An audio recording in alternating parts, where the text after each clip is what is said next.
Again, back with another Vae Victis game. I'm just on a kick right now. I don't know what to tell you. This is Romanitas, 528 to 628, the Eastern Roman Empire, the Reconquest. This is from Vae Victis 173, came out actually this year, just a couple months ago. And I'm very excited about this one. Very, very excited. It is a solo game about 6th century Eastern Rome, Byzantium, and it looks very interesting.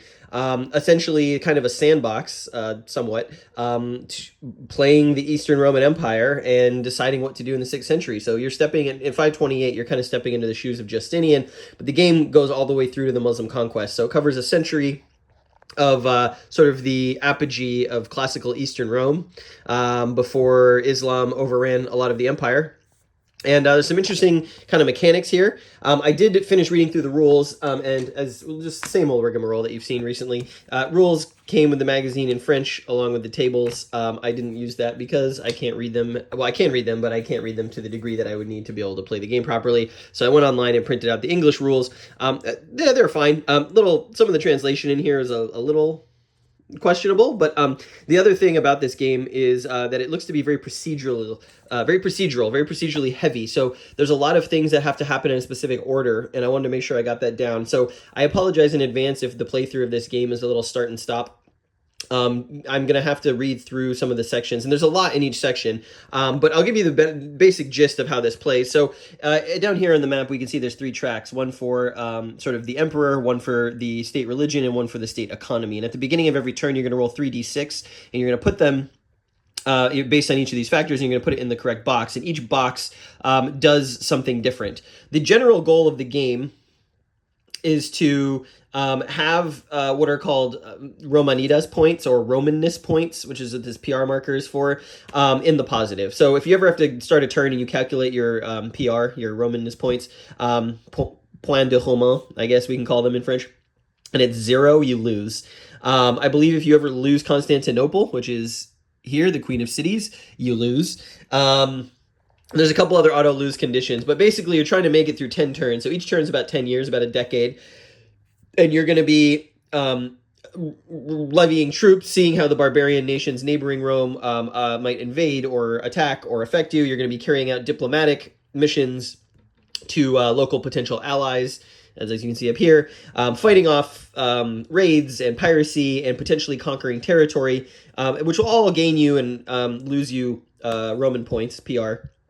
And depending each turn on what ruler you have, or the religion, or the state, you might get die roll modifiers to a lot of the operations you can partake in. So, for example, if your economic thing is low, you have bad things happen to you, agrarian crisis, for example, pestilence, stuff that you don't want. You've also got a ton of soldiers, different units. Functionally, they are pretty much the same. Some of them are ranged. They have this little range symbol. And then they've got like a combat bonus here. So it's a pretty simple die differential system. You know how much I love those. And then there's a couple special units, and you've got a couple leaders. You can build fortifications and temples. Here's some diplomatic markers, some fleets.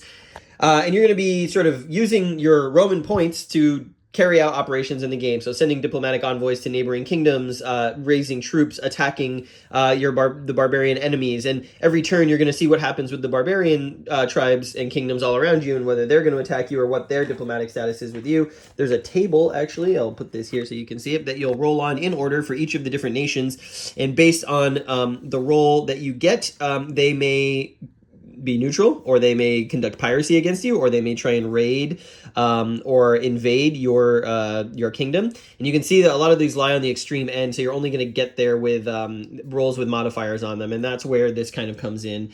So if you've got, you've got a usurper on the throne, which is the worst you can possibly roll, then that might affect, who attacks you and how and such and so forth. So it's cool. It seems really cool. It seems kind of emergent. It seems like it's kind of a story building engine. I'm not sure how difficult it's going to be. There's a ton of optional rules as well, where each of the different cities can be an economic center or a religious center or a potential recruitment center, and losing those can be even more devastating and whatnot. And typically the optional rules make the game harder. I might play with one or two of them, but I just want to get kind of the default experience here. in the Mediterranean in the 6th century. This is a really cool thing. It's not just a war game. I mean, it is partially that, but there's, it's taking into account the religious and political situation as well, which is a huge part of Justinian's reign. There's even a little battle board here, so when you do get into combat, you've got a center and 2 wings, and you're going to fight against the enemies, and you draw enemies randomly. So each of the barbarian tribes has troops and possibly navies, and when they attack you, you'll draw some number of their units at random to be attacking you, and you can see that they follow the arrows into your territory. It looks really neat. I am a sucker for Eastern Roman history, especially this era, so I had to pick this up. And the fact that it's a solo game and it looks really compelling for a solo game, I wanted to give it a try. So that's the intro to Romanitas, and we're going to get started, and I'll walk you through sort of the first turn step by step, which will also help me learn how to play the game. Okay, so the first thing we do on any given turn is we roll 3d6, and oh boy, that's a bad roll. And we choose the 3 dimensions of the empire, basically. This is not good. I got a 5 and 2 1s. 1 very bad. And now I have to decide which of these markers gets the 5, which one gets the 1, and which one gets the 1. There's benefits and disadvantages depending on where you place them. I'm not going to go into every detail because, as you can see, this matrix here there's quite a lot of variability and it changes from turn to turn. But I'm going to go ahead and look and see at all of these choices, and I'll come back and show you what exactly I've chosen for this first turn of the game. Okay, so this is what I have chosen. Economy and religion at 1 and emperor at 5. And the reason I chose that is because if I pick the emperor at 1, it encourages the barbarians to invade, and I don't want to be dealing with that level of chaos immediately upon taking the throne. Now, there are penalties for the economy and religion as well, biggest of which is -2 Roman points right off the bat. So you start with 5 because it's 2 for Constantinople plus 1 for all the major cities of the empire. And so that led to 5 points, essentially. You can get more if you can conquer Carthage and Rome. They're worth additional points. But so conceivably, if I had rolled 3 1s or even a 2 and 2 1s on the first roll, the PR would go to 0, and that, according to the rules, would lose you the game. So I guess on a bad luck on the first turn, the Roman Empire could just collapse, which is kind of weird and it's like, well, why wouldn't you just roll again to play a new instance of the game? So I feel like the first turn of the game should have like a starting value that reflects the historical outcome, and then on future turns you then roll to see how it goes. But that's what the rules say. Luckily I didn't lose, but it's going to be a tough start. I only have 1 Roman point. That means I can only do really one thing on my turn.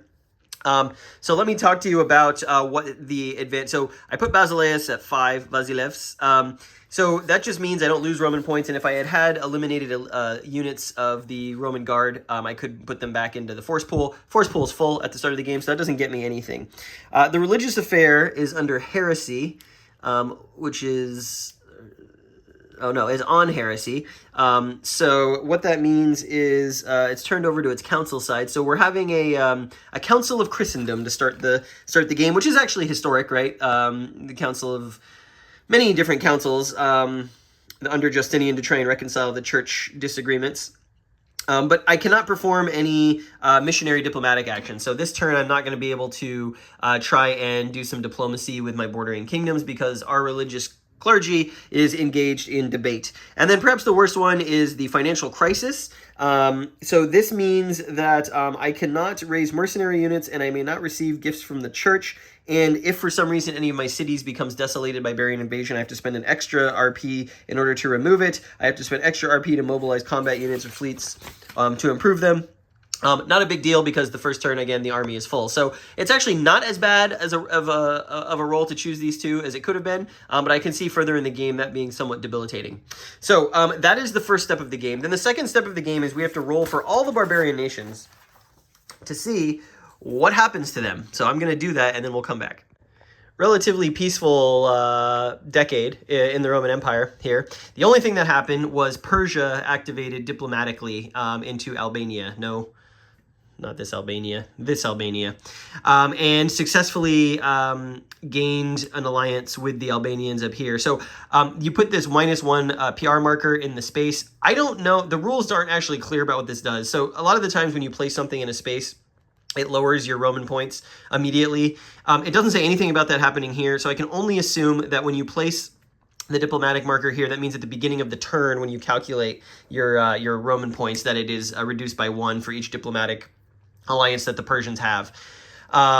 So yeah, but otherwise, none of the barbarian tribes activated, and some of them are actually really hard to activate unless you attack them. There were no movements against the empire, so pretty peaceful, all things considered. Now we're going to move on to the military operations phase, and this is where I can spend my 1 measly Roman point to do things.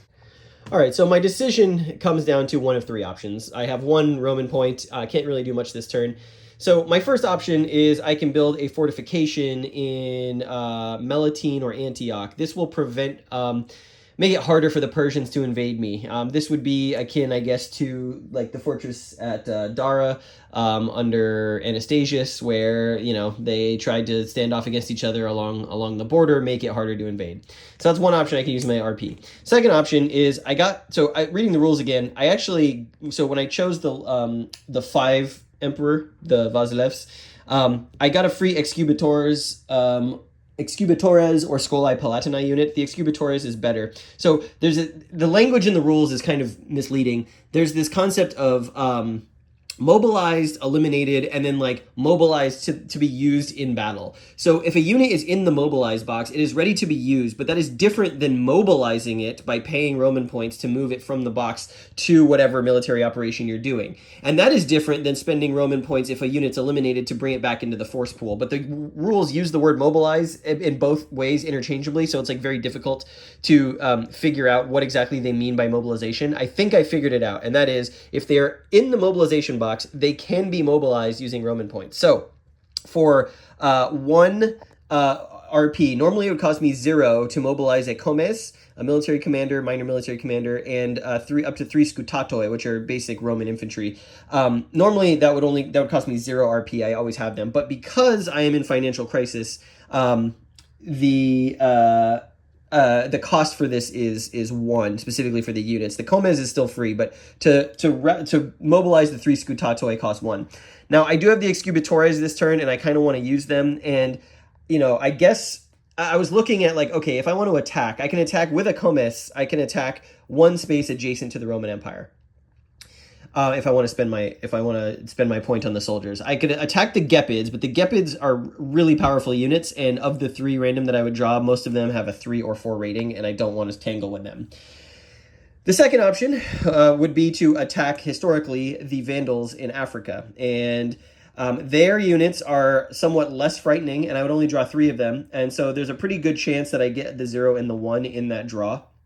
And I think with my comes, who provides a +1 combat strength in battle, so he can only command 3 units. So what I could do is have 2 scutatoi and the Excubitors with him. And I think if I put the comes on one of the scutatoi, I think I might have enough of an advantage that I could beat the Vandals and take Leptis Magna from them. Or the third option is I could not spend my Roman point and just leave it and have it for next turn, which might be the safer play at this point because I don't know what I'm going to roll, and if I have to lose more, we could be in trouble. So I don't know. I don't know what I'm going to do. All right, well, the ultimate outcome is my decision was to not spend my Roman point because I needed a buffer in case the roll went horribly wrong for the second turn. Thankfully, the roll did not go horribly wrong. I rolled actually really well. So we have moved up to a strong emperor that gave me a Roman point and then also allowed me to do one of a few different things. I could grant the title of Caesar to a barbarian tribe, which would lower their aggression against me. I could have raised a free imperial unit, which that's what I ended up choosing, which is the Excubitors, or I could have created an elite unit. But I wanted the Excubitors because now that I have so many Roman points, I've got 5, this is the turn I want to attack the Vandals. The religion, we're still in a council, unfortunately, still in dealing with heretical sects, but not the worst. I just can't do any sort of clergy missionary missions, which would have allowed me to undo Persia's diplomacy against Albania, but that's okay. And then we got our economy out of the crapper, and we are up to stable economy, which is great. That is going to allow me to I can do either a diplomatic action, and so in this case, I might try and do an imperial marriage. It's a 50-50 roll to get either Lazica or Iberia. No, not that Iberia, this Iberia. And would be able to put a favorable marker here to kind of cancel out Persian influence. Or I think what I'm likely going to do with the stable economy is I can create an elite unit. And so because I know this turn that I am going to be attacking the Vandals, I think what I want to do is turn...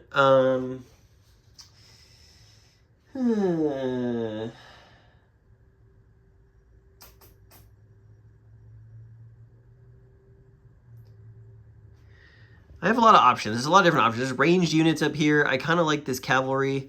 I could turn the cataphract cavalry into an elite unit. That might be worthwhile. That becomes pretty darn good if I mobilize him. I can also mobilize 3 mercenary units, or...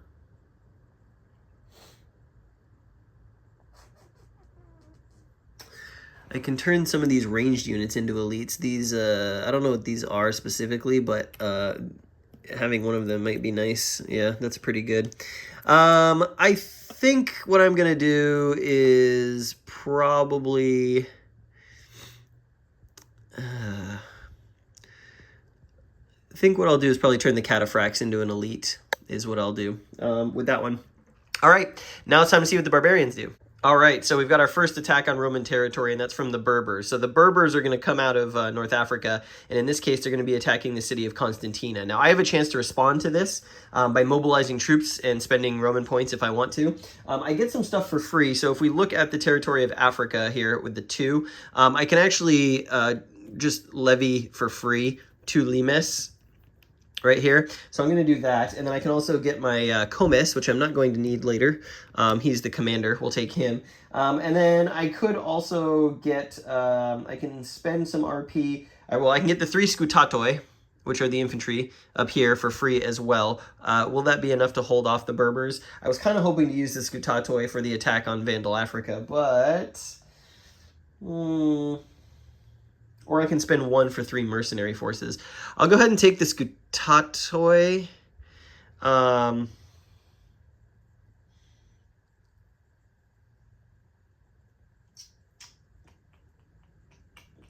if I take the Scutatoi, they have to come with the Comes. So what I'm unclear is if the command limits of the leader count in defense. Let me check that. Okay, so the answer seems to be that the command limit is in effect even in defense. So if I did the Limitane with 2, they're probably going to lose that battle, even though it is free. So I probably don't want to do that. I could spend to get the Scutatoi, which I guess at this point probably makes the most sense because here.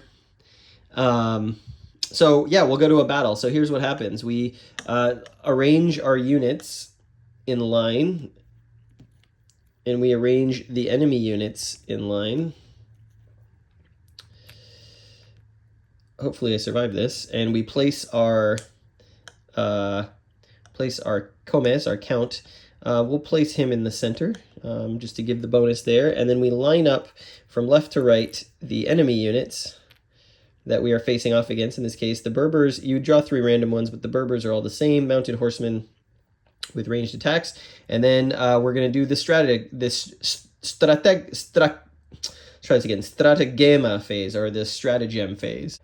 So as the Romans, we always get the defensive stratagem if we have a leader. So we got that. If I had a Magister Militum, which is like the next level up of commander, I could then spend a Roman point to draw another one randomly. And then for the attacking barbarians, we draw one randomly, and there's specific ones that they can use, and it's just going to be random. So what did we get? We got, out of the cup here, we got a rally. Nope, didn't get that one. Siege. Looks like we got siege.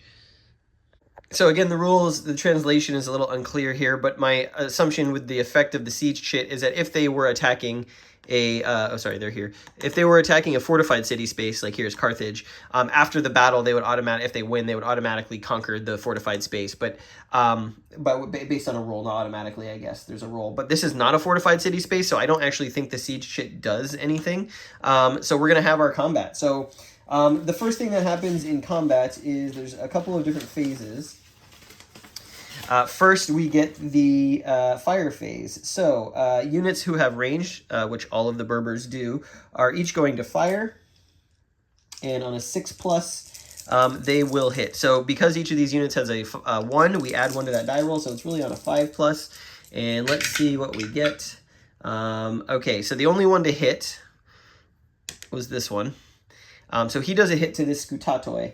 And so what happens is he is routed. And I believe he can take the ground. Maybe not. I think only in melee phase. Okay. It seems to be that only in melee when you win do you move into the sort of like flanking position. So now we go to the melee phase. We roll 1d6 and add the combat bonus. And so it's just an alternating die roll. So I'll show you here. We'll start with the left flank. The Scutatoi against the Berbers. They're both +1. However, because I have the defensive tactic, the Scutatoi are actually +2. And so here's what we rolled. We rolled a 7 to a 6. So that is a victory there for the Scutatoi. We route these, and these guys advance into here. So then we do this again.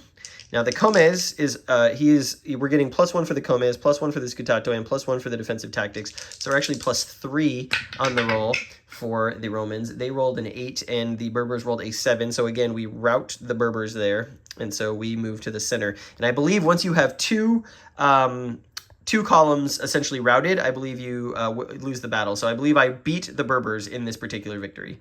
Okay, so even in the archery phase, if you clear the thing, you would move forward. So this would move forward here. Now, what I'm unclear on, so when he attacks, then he gets a bonus because he can now attack the flank of the thing. What I'm unclear on is, are all of these attacks supposed to happen simultaneously? And in that case, who am I attacking with this guy? Or do we go down the line one by one? It's very unclear. So I'm going to guess they happen simultaneously. We already know what happened here. The difference in the dice rolls caused a rout. We got to advance. This one happened simultaneously. This caused a rout. He would get to advance, but I think first he has to attack against... We also have to fight against our flank. I'm just guessing here because the rules don't actually specify what happens here after the fire phase and there's an advance. So we're going to roll again just to see what happens. And the Roman player rolled a 4 + 3, that is a 7. The Berber player rolled a 3 + 3, that is a 6. So 3 plus the 1 for the counter plus the 2 because it's a cavalry unit flanking. So the Berber player lost and he gets routed. So I think that's how it happens, and I'm not sure if there's a strict linear procedure for this because the English translation is not great. Anyways, we've won the battle. We routed, one unit routed here. We do get a Roman point for defending successfully the town of Constanta in North Africa. All right, now that you've seen the battle system, you've seen kind of how the enemy tribes and kingdoms can affect what's going on. You can see the Persians actually did another diplomatic thing in Lazica. This says +1 PR, but it should say -1 PR. So that's 2 neighboring kingdoms under the influence of the Persians. Not great. I have got 6 Roman points to spend. The first thing I am going to do is build, for one, some fortifications here in Melitene. Make it harder for the inevitable Persian invasion, which I sense is coming. And then I think I'm going to launch the expedition against the Vandals. So I'm going to hire a Magister Militum. This would be the equivalent of Belisarius. I've already, from my beginning of turn die roll, I've already got the Excubators, so that's great. So we've got 1 unit there. I can get 5 more units. Oops, he's upside down. I can get 5 more units underneath him. And then we're going to attack here. And it should be noted that when you have a Magister Militum, you can actually attack up to 3 adjacent provinces with the force that you've mustered. So as long as they're all connected. So like when you get to somewhere like in Italy, like here, you could then like split your forces and whatnot. But in this case, I just want to play it safe and I just want to go after the Vandals and bring them to an end. All right, so here's our combat against the Vandals. We got pretty lucky with what we drew. We got some Vandal horsemen and infantry. They're going to get a chance to fire. We do have our own mercenaries. I ended up going with 2 Scutatoi and 3 mercenary units. It was cheaper to do it that way. And we got the defensive tactic, obviously, and we got lucky in that they got siege, which does nothing for them in this battle. So here we go. Battle for Leptis Magna. Let's see how it goes. Well, things are right on track as they were historically. the Roman army completely routs the Vandals in what is a recreation of the Battle of Ad Decimum, and we have successfully taken control of Leptis Magna, which is great. We also get a Roman point for winning the battle. So yeah, that's a great start. And now I can continue to campaign if I would like. As long as I have Roman points to spend, because I control this now, then I can attack, for example, Carthage. Well, at first I'd attack Thapsus, and then I can attack Carthage if I want. So it's costly, but you can do multiple campaigns in a single 10-year turn. All right. Well, the expedition against Carthage has been so far a success. We did win another battle here in Thapsus, and I have made the decision that for the final stuff on the turn, we are going to go for the assault on Carthage. So we've assembled a titanic army to try and storm the walls. I'm bringing the elite cataphracts, the excubators, and some Isaurian infantry, and some of our troops who have been on this campaign, and we are going to try to take Carthage. So the way this works is you fight a battle in the field, and then you must siege the city, which is another battle that's a little bit harder because of walled fortifications. I should also note that with one of my Roman points, I built a monastery here in Corinth. This is going to give me a Roman point every turn and also give a +1 DRM to the religious die when I roll it at the beginning of the turn. So I felt like that was a pretty good payoff for spending that 1 RP.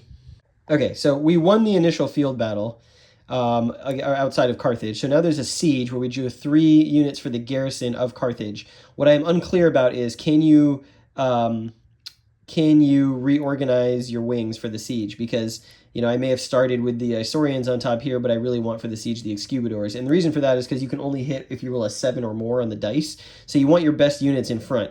I have to imagine you're allowed to do that. I can't see any reason why when you set up for the siege, you can't rearrange your lines to put your troops that are going to be better at the siege in front. The rules don't say that, but it doesn't make a lot of sense to have the same formation from the field battle do the siege. Additionally, I don't know about stratagems. Do you draw stratagems for the siege?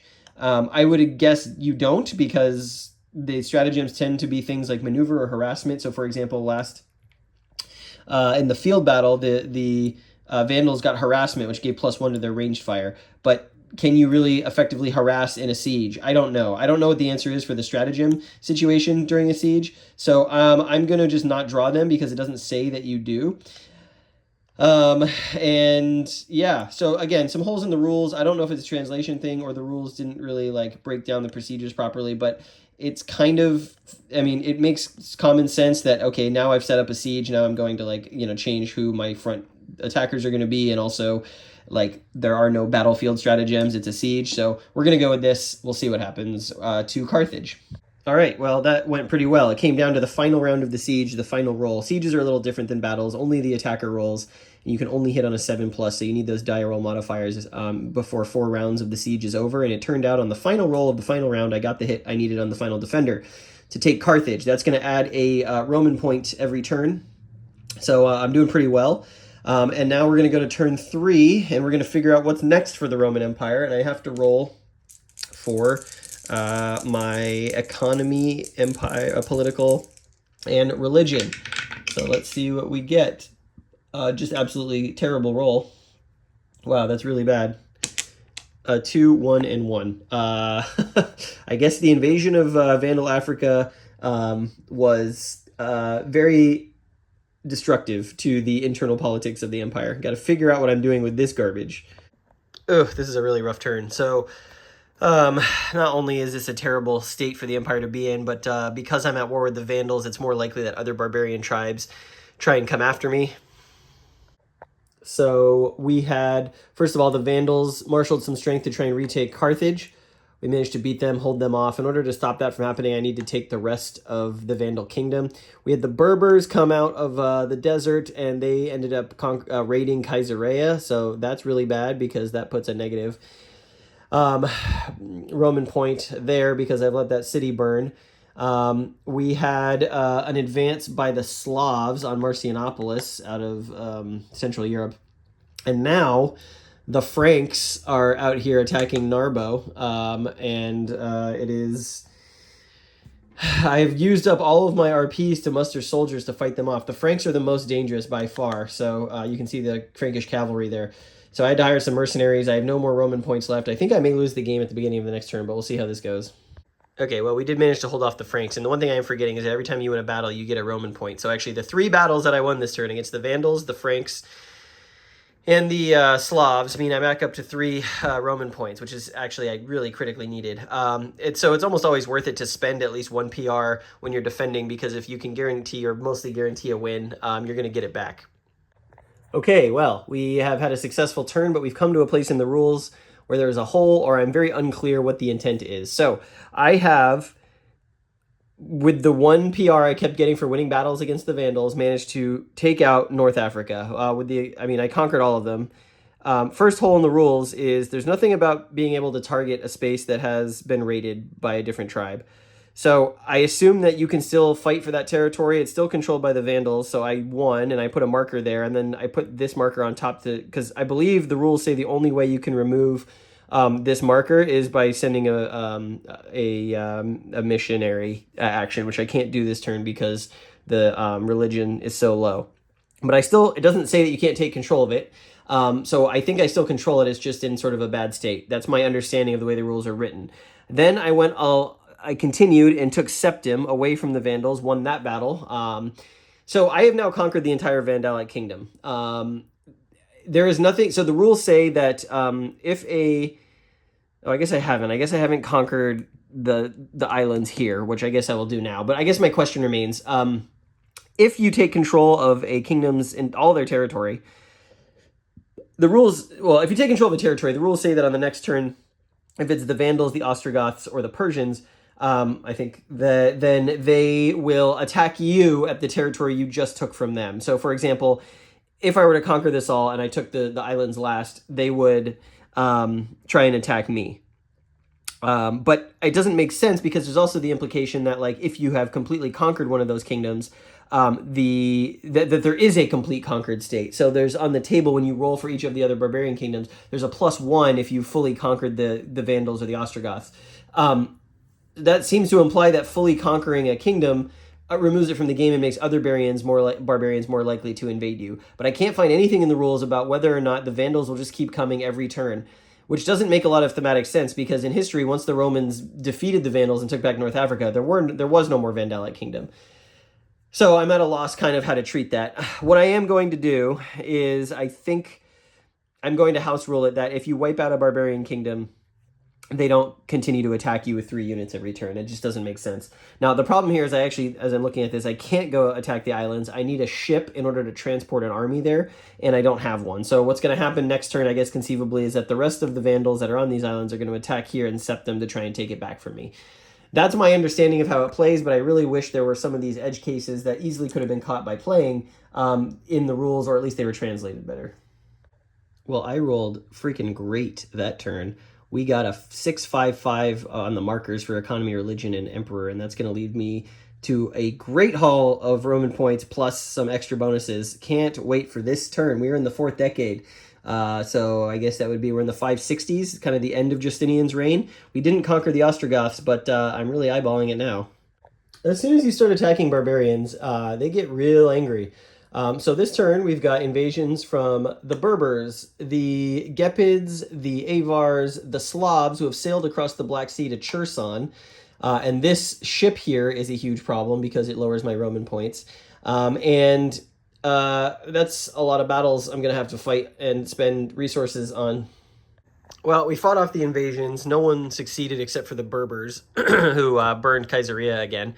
Population there is probably getting really upset. Unfortunately, both of our leaders died. The Comes died in one of the fights, and I think against the Berbers. And then I was forced to mobilize the Magister Militum, and then he died in one of the fights. So I don't actually have any leaders now on this turn to be able to do any sort of campaigning, which is very, very frustrating. And I'm not exactly sure what I'm supposed to do. Because I can't now achieve the goals that I set out to accomplish. So what I think I'm going to do is spend my points to get rid of that, maybe try some royal marriages, and maybe build some defensive fortifications. And just like that, the game is over. I calculated my PR for the turn, my Roman points, and I was at -1. I had a very bad roll on the 3 state tracks. I tried my best, but like it wasn't going to be good either way. I was kind of in a bad spot in terms of what it was going to get me. It was going to be a nasty turn anyway, given how many invasions I was probably going to face, and my lack of ability to raise troops effectively. My campaign against the Vandals was going to stall out. What I really wanted to do was attack Persia. That would gives you a whole bunch of Roman points. I did successfully manage to get Iberia on my side, but I also unfortunately had to place this in Trebizond because of my poor my religious marker ended up going on to plague, and that forces you to randomly put a negative PR marker, and then having the Slavic ships there, which I couldn't deal with in time, also further degraded my ability for Roman points. So we end here on at the beginning of turn 5, so we've made it 50 years. We're in sort of the 570s, and the Emperor Maurice, I guess, or Justinian II, I guess, would have been the emperor. And the Roman Empire has failed, according to this game. So I'm going to collect my thoughts for a moment and then tell you what I think of this experience. Okay, let's talk about Romanitas 528 to 628. So, as you know, I was very excited for this game. I think the topic is really interesting. I think the idea of a solo game where you're managing the empire is a really cool idea. And I think in general, the ideas that this game has are very neat in terms of how it is, how you play this out. I like the idea that you roll for the Roman state every turn to see which of the three sort of pillars of the empire, how those change decade over decade. I think the solo game thing of like you've got stuff coming onto the map trying to force you back, trying to take away your stuff, the constant friction of events and things happening. That's all like kind of standard, but like the way it's implemented here is kind of cool based on the table that you roll on, the barbarian table that you roll on, where there's like different things that the barbarians will do based on what kind of the status of what you've been doing is. I think that's really cool. And I like that it captures kind of the political aspect mostly, not just the warfare aspects to this period. And I really like the idea of the sort of the battle. So the battles are not just a die roll. The battles are you have to choose the troops you want, and that actually matters. And there is room for some surprise victories or defeats to happen. And there's also the tactics chits as well, which is kind of neat. So overall, in concept, on paper, I really like what this game is trying to do. I think in practice, I didn't have that much fun playing it because it is very mechanically laborious. So every single time you have a battle, you've got to select the 3 units. First of all, you've got to spend your PR if you're going to spend them, and then select the 3 units you're going to use, and then arrange them in which center or wings. Then you have to randomly draw 3 chits for the opposing barbarians, and then you have to randomly draw a tactics chit for them. And then if you get a tactics chit they've never used, you have to look at the rules. It just doing that over and over and over was so laborious. The actual mechanical impediment to doing the thing the game wants you to do was so tedious. And every time I'm dropping 3 units into a cup and then pulling units into a cup, then pulling 3 random ones out, and then dropping the tactics chits into a cup and pulling 3 random ones out, and then looking through all my stacks of different types of units, which ones do I want to use to fight, and just doing that over and over and over really extended the playtime in a way that was not very enjoyable, because you're not actually playing the game, you're just kind of like manipulating the setup essentially for what's about to happen. So not a big a fan of the moment-to-moment gameplay. I really, like I said, like the idea of the 3 state tracks, but it's really random. So because you're rolling a d6 every turn, there's like no continuous thematic connection between what's happening on these tracks. One turn you might roll 3 6s and the Empire is great, and then one turn you might roll 3 1s and the Empire is dead. And that doesn't really make sense, because if you're rolling for the effectiveness of the Emperor, then it should be the same Emperor for most of those rolls, right? Justinian was really long. He reigned for a hugely long time, 30 years, something like that, 38 years. So the fact that there's like this wild swinging of back and forth of the Emperor, like thematically doesn't make sense. I can see maybe like you roll this once and that's kind of the Emperor you're with, or you even choose it at the beginning of the game, and then there's a chance in the game that the Emperor dies and his successor you roll for. But rolling every turn every 10 years is kind of silly. And I think the same is true of the religion and economy thing. I think it makes more sense with religion just because of the way that the religious schism in the Eastern Roman Empire happened in the 6th century. It could go back and forth. They might come to an agreement. They might not. So this one I'm less bothered by. But the economy one as well, there's no connection between what's going on with the economy and what's happening on the map. You would think that as I reintegrated the Vandal kingdom into the provinces, that I would be getting some economic benefit from that. And it's not true. It just, this thing swings back and forth without any real thematic reasons for it. More just to provide a challenge for the gameplay. So it felt the whole game felt very random. Even like the die rolling in combat can go swinging against you or it can go swinging for you.